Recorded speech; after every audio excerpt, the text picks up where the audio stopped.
நீங்கள் கிளைமேக்ஸை பற்றி மட்டும் பேசுகிறீங்க. நீங்கள் ஆக்சுவலாக ஃபுல்லாக பார்த்தீங்கன்னா படம் முழுக்கவே ஒரு ஒரு மிகப்பெரிய ஸ்டாருக்கு உண்டான அந்த பிம்பத்தை அவர் கேள்விக்கு உட்படுத்திக்கிட்டே இருந்தும் இருக்கார் இந்த படத்தில். ஒரு சாதாரண மனிதன் என்ன பண்ணுவார்? he goes through insults, he goes through humiliations sometimes உறவு முறைகள் வந்து கசந்து போகும். சரியா?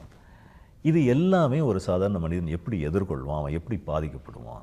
ஸோ அந்த ட்ராவலை வந்து இந்த படத்தில் அப்படியே காட்டணும் அப்படின்னு அவர் நினச்சார்.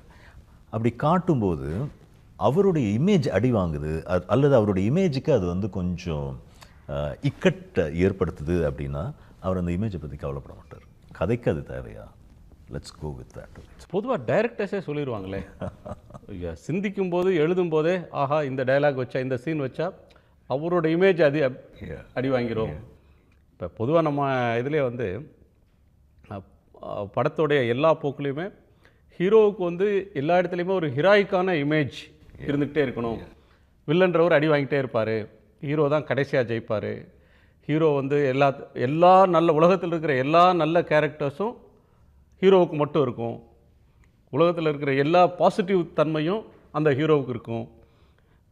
இப்படித்தானே மொத்த பிம்பமுமே ஒரு ஹீரோவை சுற்றி கட்டமைப்பாங்க.